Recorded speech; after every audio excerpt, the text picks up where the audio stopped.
अफगानिस्तान पर तालिबान के कब्जे के बाद यहां के पूर्व उपराष्ट्रपति अमरुल्लाह सालेह ने निर्वासित सरकार का गठन कर दिया है। सालेह ने कहा कि वो इस निर्वासित सरकार के कार्यवाहक राष्ट्रपति होंगे, क्योंकि पूर्व राष्ट्रपति अशरफ गनी ना तो उनके साथ है और ना ही वो अफगानिस्तान में मौजूद है।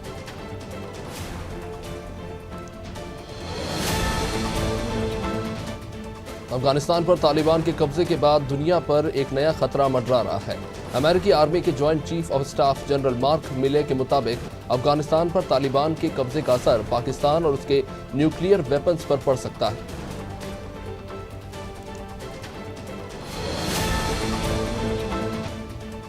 कोरोना काल में धरती के सबसे बड़े आयोजन के लिए दुबई तैयार है। 6 महीने तक चलने वाले दुबई एक्सपो की शुरुआत गुरुवार शाम दुनिया के सबसे महान सितारों की प्रस्तुति के साथ शुरू होगी। इस भव्य समारोह का यूएई में 430 जगहों पर लाइव प्रसारण किया जाएगा।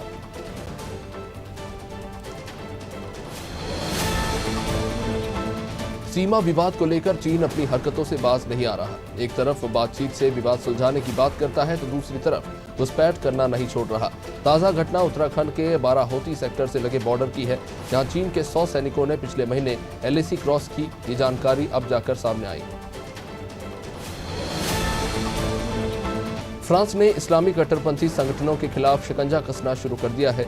देश में मौजूद 6 मस्जिदों और संदिग्ध संगठनों को बंद करने की कार्यवाही जारी है। इंटीरियर मिनिस्टर जेरार्ड डॉर्मिनिन ने बताया है कि 89 धार्मिक स्थलों में से 1/3 पर कट्टरपंथियों का प्रभाव होने की आशंका है। उन्होंने बताया कि इंटेलिजेंस सर्विसेज लगातार इन संगठनों पर नजर बनाए हुए हैं। वहीं 8 वेट कैटेगरी के वर्ल्ड चैंपियन फिलीपींस के बॉक्सर मैनी पैक्वियो अब रिंग में नहीं दिखेंगे। उन्होंने अगले साल होने जा रहे राष्ट्रपति पद के चुनाव पर ध्यान केंद्रित करने के लिए बुधवार को बॉक्सिंग से संन्यास लेने का ऐलान कर दिया।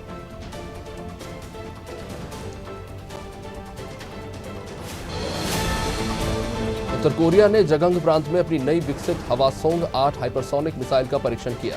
कयास लगाए जा रहे हैं कि यह परमाणु क्षमता से लैस है। इस मिसाइल को रक्षा विज्ञान एकेडमी ने हाल ही में विकसित किया।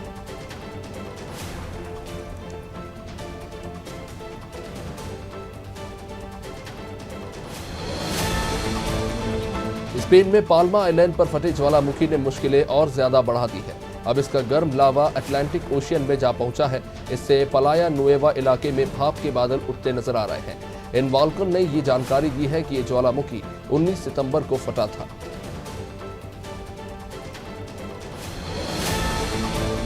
उत्तर कोरिया के नेता किम जोंग उन ने दक्षिण कोरिया के साथ अपने संबंधों को बेहतर करने के संकेत दिए हैं। किम ने अक्टूबर की शुरुआत में दक्षिण कोरिया के साथ रुकी हुई संचार लाइनों को बहाल करने की इच्छा व्यक्त की है।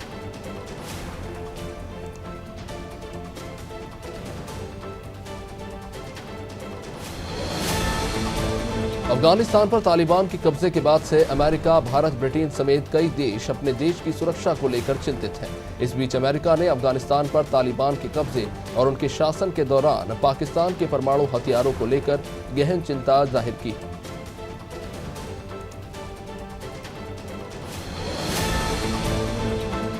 एक साल के भी ऊपर लॉकडाउन में रहे ब्रिटेन में ईंधन की भारी कमी से हाहाकार मचा हुआ है। देश के ज्यादातर पेट्रोल पंप खाली पड़े हैं और जहां पेट्रोल है भी वहां लंबी कतारें लगी हुई है। ईंधन आपूर्ति संकट को कम करने में मदद के लिए ब्रिटिश सैनिकों को कुछ दिनों के भीतर तैनात किए जाने की उम्मीद है। अफगानिस्तान से निकासी के वक्त अमेरिका की ओर से तालिबान को किसी तरह का भुगतान नहीं किया गया था। ये बात चीफ ऑफ स्टाफ के अमेरिकी अध्यक्ष जनरल मार्क मिले और रक्षा मंत्री लॉयड ऑस्टिन ने कही।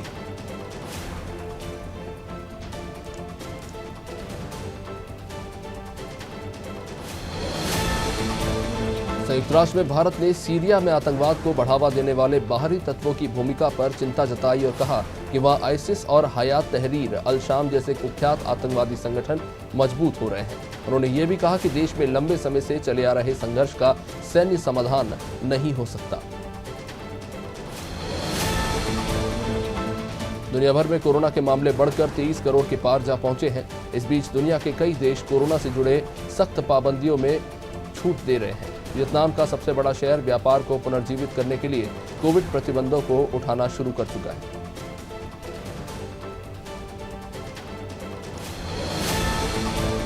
भारत बायोटेक की कोवैक्सीन के लिए फाइनल अप्रूवल अक्टूबर तक पूरा होने का अनुमान है। इमरजेंसी इस्तेमाल के लिए WHO की मंजूरी के सिलसिले में strategic advisory group of experts की बैठक होने वाली है। 5 अक्टूबर को होने जा रही इस बैठक को लेकर उम्मीद जताई जा रही है कि आने वाले समय में कोवैक्सीन को मंजूरी मिल जाएगी। मेघालय में कम से कम 21 यात्रियों को ले जा रही एक बस के नदी में गिरने से 4 लोगों की मौत हो गई। बताया गया कि रात के 12 बजे नोंग झराम में रिंगडी नदी में ये बस गिरी। पीड़ितों की मदद के लिए बचाव दल और आपातकालीन सेवाएं दुर्घटना स्थल पर पहुंच गई।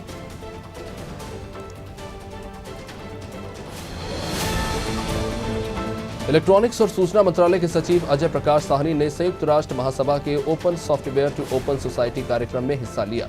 इस दौरान उन्होंने भारत के सार्वजनिक डिजिटल प्लेटफॉर्म पर प्रकाश डालते हुए ये कहा कि परिवर्तनकारी डिजिटल प्लेटफॉर्म ने 1.3 अरब से अधिक नागरिकों के जीवन को लाभान्वित किया।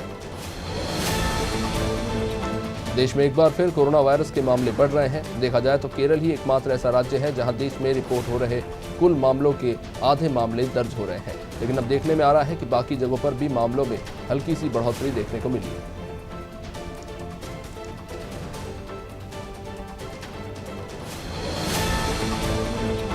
NCDRCC ने ग्राहक का 743 करोड़ रुपए का हर्जाना और दंडात्मक दावा खारिज कर दिया। उपभोक्ता का आरोप था कि उसने जिस ई-कॉमर्स कंपनी से मोबाइल फोन खरीदा उसने भ्रामक विज्ञापन दिए थे। ग्राहक का ये तर्क था कि कंपनी ने बहुत से अन्य ग्राहकों के साथ भी इसी तरह की धोखाधड़ी की है। बंगाल में भारी बारिश के चलते तबाही मची हुई है। जगह जगह पानी भर गया है और लोगों को काफी समस्याओं का सामना करना पड़ रहा है। मानसूनी बारिश और चक्रवात तूफान का खतरा अभी देश के कई राज्यों में जारी रहेगा।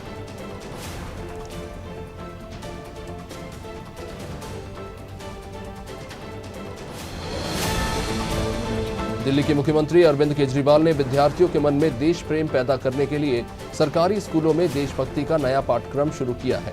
ये पाठ्यक्रम कक्षा 6 से लेकर 12वीं तक के बच्चों को पढ़ाया जाएगा। रोजमर्रा के जीवन में हम अपना देश कहीं भूल जाते हैं, इसलिए देशभक्त पाठ्यक्रम की शुरुआत हो रही है ताकि प्रत्येक नागरिक अपने देश से सच्चा प्रेम कर सके। भारतीय वायुसेना ने दिल्ली, गाजियाबाद और आसपास के क्षेत्रों के नागरिकों से बुधवार को यह अनुरोध किया है कि खुले में खाने की चीजें और कचरा ना डालें, क्योंकि इससे पक्षी जमा होते हैं और वे वायुसेना दिवस समारोह के लिए शुक्रवार से शुरू हो रहे अभ्यास के दौरान उड़ान भरते विमानों के लिए खतरा बन सकते हैं। प्रधानमंत्री नरेंद्र मोदी ने बुधवार को 38वीं प्रगति बैठक की अध्यक्षता की और 7 राज्यों में 50,000 करोड़ रुपए की विभिन्न परियोजनाओं की समीक्षा की। प्रगति प्रोएक्टिव गवर्नेंस और परियोजनाओं के समयबद्ध क्रियान्वयन के लिए एक ICT आधारित प्लेटफॉर्म है जिसमें केंद्र और राज्य सरकारें शामिल हैं। उपचार और बचाव के तमाम इंतजामों के बावजूद डेंगू की भयावहता कम नहीं हो रही। देश की राजधानी दिल्ली में बारिश के मौसम के साथ ही डेंगू और वायरल बुखार के मामले आ गए हैं। सितंबर में कुल 149 डेंगू के मामले सामने आए। पिछले साल इस माह तक 212 मामले सामने आए थे। कोरोना महामारी के बीच इस वक्त देश के कई राज्यों पर एक के बाद एक चक्रवाती तूफान का प्रकोप रहा। गुलाब का कहर अभी थमा भी नहीं था कि एक नए चक्रवाती तूफान शाहीन की आशंका प्रबल हो गई है। इसका खास तौर से महाराष्ट्र और गुजरात के समुद्र तटीय इलाकों में रहने वाले लोगों पर असर हो सकता है। उज्जैन में डीजल चोरी करने वाले आरोपियों को पुलिस ने गिरफ्तार किया, जिनके कब्जे से 4 प्लास्टिक की 40-40 लीटर की केन से तकरीबन 160 लीटर डीजल जब्त किया गया। मुखबिर की सूचना पर पुलिस ने कार्रवाई करते हुए इन आरोपियों को पकड़ा। पुलिस ने अन्य फरार आरोपियों की तलाश शुरू कर दी है। नौगांव के गरौली में आकाशीय बिजली गिरने से 17 साल के लड़के की मौत घायल हो गया। मौके पर मौजूद ग्रामीणों की मदद से घायल बालक को स्वास्थ्य केंद्र में पहुंचाया गया, जहां उसका इलाज चल रहा है। जानकारी मिली है कि बालक अपनी मां के साथ खेत पर काम कर रहा था। इसी दौरान आकाशीय बिजली गिरने से वो घायल हो गया। आगामी नवरात्रि पर्व पर सलकनपुर स्थित विजयसेन माता मंदिर दर्शनार्थियों के लिए 24 घंटे खुला रहेगा। दरअसल पिछले 2 सालों से कोरोना काल में दर्शनार्थी माता के दर्शन नहीं कर पाए। दुकानदारों में भी काफी मायूसी थी। इस बार मंदिर 24 घंटे खुले रहने से श्रद्धालु और व्यापारी वर्ग में भी थोड़ी सी खुशी है। मध्य प्रदेश की राजनीति में लगातार मुलाकातों से सियासत गर्मा गई है। निर्दलीय विधायक सुरेंद्र सिंह शेरा ने गृहमंत्री नरोत्तम मिश्रा से मुलाकात की। इस मुलाकात को लेकर प्रदेश के गृह मंत्री मिश्रा का ये कहना है कि कांग्रेस के जितने लोग भी मुझसे मिलने आ रहे हैं वे हमारे मित्र हैं। सुरेंद्र सिंह शेरा भी हमारे मित्र। कोरोना को लेकर मध्य प्रदेश के गृह मंत्री नरोत्तम मिश्रा ने कहा कि प्रदेश में कोरोना की स्थिति कंट्रोल में है। बीते 24 घंटे में प्रदेश भर में 63,000 से भी ज्यादा जांचें की गई, जिनमें से 12 नए मामले सामने आए हैं और 14 मरीज स्वस्थ होकर घर लौटे।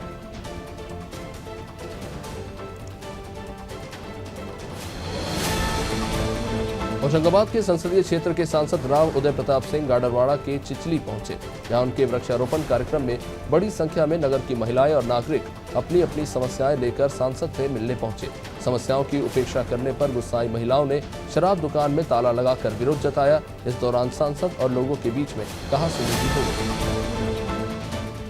खबर मध्य प्रदेश के गुना से है, जहां नकली नोट खपाने के फेर में खड़े 2 युवकों को पुलिस ने गिरफ्तार कर लिया। कब्जे से 27,000 के नकली नोट और एक गाड़ी बरामद की गई। पूछताछ के बाद ये खुलासा हुआ कि आरोपी एसबीआई के कियोस्क सेंटर में भी नकली नोट संचालित कर रहा था। फिलहाल पुलिस आरोपी के खिलाफ मर्ग कायम कर जांच पड़ताल में जुटी है। देवास जिले के हाटपिपल्या में ग्राम पंचायत बलावली से मातमोड़ तक पहुंच वाली मार्ग पर मुर्मीकरण नहीं होने से किसानों को खेत तक पहुंचने में भारी परेशानी हो रही है। अत्यधिक बारिश होने के कारण फसलें कटाई के लिए संसाधन मार्ग पर नहीं पहुंच पा रही।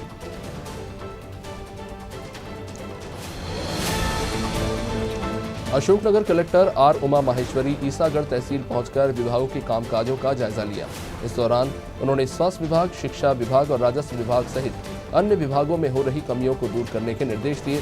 कलेक्टर ने ईसागढ़ सामुदायिक स्वास्थ्य केंद्र का औचक निरीक्षण किया। कलेक्टर उमा माहेश्वरी ने बीएमओ डॉक्टर कुलदीप रघुवंशी को समझाते हुए कहा कि स्वास्थ्य विभाग में स्वच्छता की कमी न हो। वहीं छतरपुर में आला अधिकारी की मनमानी के चलते जरूरतमंदों को जन कल्याणकारी योजनाओं का लाभ नहीं मिल रहा है। ईशानगर क्षेत्र की ग्राम पंचायत पठादा की आंगनबाड़ी केंद्रों से खबर आई है कि शारदा तेजस्विनी महिला स्व सहायता समूह बच्चों के जीवन के साथ खिलवाड़ कर रहे हैं और रासायनिक खाद की बोरी में अपर्याप्त मात्रा में तुलरा और सूरी युक्त दलिया वितरित कर रहे हैं। वहीं खांडवा के परमपुर रैयत में पानी की समस्या को लेकर 5 महिलाओं ने कलेक्टर को ज्ञापन सौंपा और गांव में पानी की समस्या का निराकरण करने की मांग की। महिलाओं का ये आरोप है कि छोटा गांव होने के कारण यहाँ पानी जैसी मूलभूत सुविधाएं उपलब्ध नहीं कराई गई। इस गांव में करीब 250 लोग रहते हैं और पूरे गांव में सिर्फ एक हैंडपंप है। मुरैना में रबी सीजन की फसल के लिए यूरिया और डीएपी खाद का संकट बढ़ गया है। ऐसा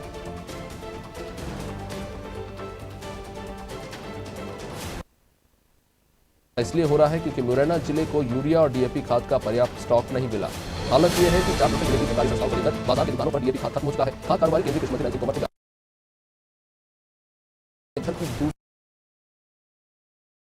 महिला के शरीर पर चोट के निशान मिले हैं। सूचना के बाद मौके पर पहुंची पुलिस ने शव को पोस्टमार्टम के लिए भेजकर जांच शुरू की है।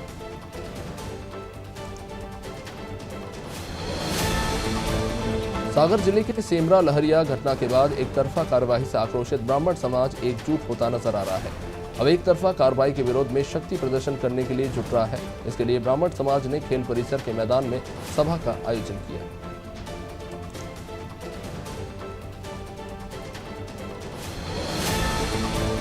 खबर बड़वानी जिले की राजपुर जनपद पंचायत से, जहां पदस्थ सचिव अपने सहयोगी सचिव पर 50,000 रुपए की धोखाधड़ी का आरोप लगाते हुए एसपी को शिकायत करने पहुंचा।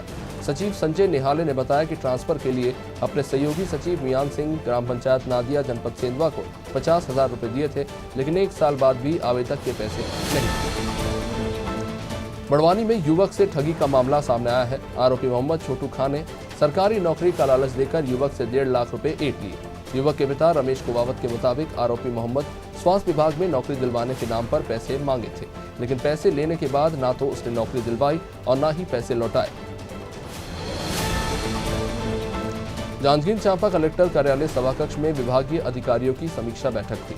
इस बैठक में राष्ट्रीय राजमार्ग का मरम्मत कार्य 3 दिनों में पूरा कराने के लिए निर्देश दिए गए। ग्रामीण यांत्रिकी विभाग के कार्यपालन अभियंता को कारण बताओ नोटिस जारी और आयुर्वेदिक अस्पताल भवन के निर्माण के संबंध में गलत जानकारी देने पर शो कॉज नोटिस ग्राम गोरखपुर निर्माण की जांच के निर्देश भी दिए गए। वहीं खेरागढ़ में वनांचल क्षेत्र साल्हे-12 से रामपुर बकरकट्टा मार्ग में वाहन फंस गया, जिसमें आवागमन बाधित हो गया। बताया जा रहा है कि इस मार्ग में सड़क निर्माण का काम चल रहा है, जिसके चलते सड़क पर वाहनों की लंबी लंबी कतारें लग गई। बस्तर जिले की जगदलपुर पुलिस को 20 साल से फरार स्थायी वारंटी को गिरफ्तार करने में सफलता हासिल हुई। आरोपी नीलम, कई आपराधिक मामले उस पर दर्ज है और बीते 20 सालों से वो फरार चल रहा था। मुखबिर की सूचना पर पुलिस ने आरोपी को गिरफ्तार कर जगदलपुर में कोर्ट के सामने पेश किया। फिलहाल कोर्ट ने आरोपी को न्यायिक रिमांड पर जेल भेज दिया। खबर कांकेर जिले के भानुप्रतापपुर विकासखंड से, जहां बोगर गांव से लगी 67 एकड़ शासकीय जमीन को जिला व्यापार और उद्योग केंद्र को देने का ग्रामीणों ने विरोध किया। ग्रामीणों ने बताया कि शासन प्रशासन इस जमीन को षड्यंत्र पूर्वक कुछ औद्योगिक समूहों को देना चाहती है, जबकि वहां से महज 100 मीटर की दूरी पर बाजार, प्रस्तावित हाई स्कूल, खेल मैदान और आवासीय क्षेत्र है। हमीरपुर जिले के चिकासी थाना क्षेत्र में महिला के साथ गैंगरेप का मामला सामने आया है। यहां मायके आई हुई विवाहिता के साथ 2 युवकों ने दुष्कर्म किया। पीड़िता का आरोप है कि गांव की 2 महिलाएं उसे जंगल लेकर गई थी। जंगल में मौजूद युवकों ने उसके साथ बलात्कार किया। हमीरपुर में पत्रकारों के साथ लगातार मारपीट की घटनाएं सामने आ रही है। ताजा मामला राठ कोतवाली का है, जहां 2 दिन के अंदर मारपीट की दूसरी घटना सामने आई है। जानकारी के अनुसार ढाबे में खाना खाते समय किसी बात को लेकर कहासुनी हुई। इसके बाद दबंग पत्रकार को उठाकर ले गए और उसके साथ मारपीट की। पत्रकार वहां से किसी तरह जान बचाकर थाने पहुंचा। हमीरपुर में युवक ने फर्जी पति बनकर युवती का गर्भपात करा दिया। इस दौरान जच्चा बच्चा की मौत हो गई। जानकारी के अनुसार युवक युवती महोबा से मोधा आए थे। मामला संदिग्ध लगने पर पुलिस ने जांच शुरू की है। संबंधित डॉक्टर को गिरफ्तार करके जच्चा और बच्चा दोनों के ही शव को पोस्टमार्टम के लिए भेज दिया गया है। अमरोहा में छात्र नौजवान जागरूकता अभियान के तीसरे दिन वोट बढ़ाओ परिवर्तन लाओ के तहत समाजवादी पार्टी के सुमित यादव ने बीजेपी पर निशाना साधा। उन्होंने कहा कि बीजेपी ने महंगाई के सिवा कुछ नहीं करा। अगर 2022 में सपा सरकार आती है तो छात्रों को नौकरी और किसानों को रोजगार सम्मान दिया जाएगा। लखीमपुर खीरी पुलिस अधीक्षक महोदय के निर्देशन में मजगई और नौगवा में चेकिंग अभियान चलाया गया, जिसमें कई दोपहिया वाहनों के चालान काटे गए। चौकी प्रभारी हनुमंत तिवारी ने चेतावनी दी है कि आगे कोई भी यातायात नियमों का उल्लंघन करते पाया गया तो उस पर कार्रवाई की जाएगी।